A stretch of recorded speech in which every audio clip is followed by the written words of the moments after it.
Penché sur une tablette dans son atelier, Amani Alali dirige son stylo numérique vers l'écran pour dépeindre la vie, malgré la guerre qui sévit quotidiennement depuis 3 mois.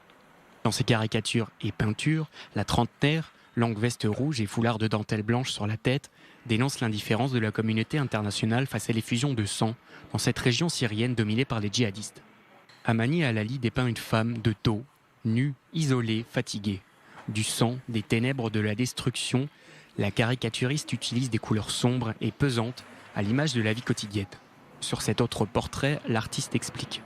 J'ai dessiné ce tableau après avoir été touchée par une photo prise par un photographe syrien d'une femme déplacée qui avait perdu la raison après avoir perdu sa maison. J'ai choisi de le dessiner avec un stylo bleu, sachant qu'il est très difficile et prend beaucoup de temps de l'utiliser. Pas facile d'être une femme caricaturiste en Syrie. Ses premiers dessins, l'artiste les a réalisés en cachette, ses parents lui interdisant l'activité. Elle a dû et su s'imposer malgré le qu'en dira-t-on, les risques et les menaces djihadistes. En pleine guerre et en raison de mes conditions de vie, je ne suis pas en mesure de couvrir les besoins de mes peintures, telles que la fourniture d'outils, de stylos et de couleurs. J'ai même souffert pendant toute une année avant de pouvoir enfin me procurer une tablette informatique. Selon l'Observatoire syrien des droits de l'homme, 790 civils, dont plus de 190 enfants, ont été tués depuis la fin avril dans les bombardements de la région d'Idlib. Et ce, malgré un accord conclu en septembre entre la Russie, alliée de Bachar al-Assad, et la Turquie, parrain de certains groupes rebelles.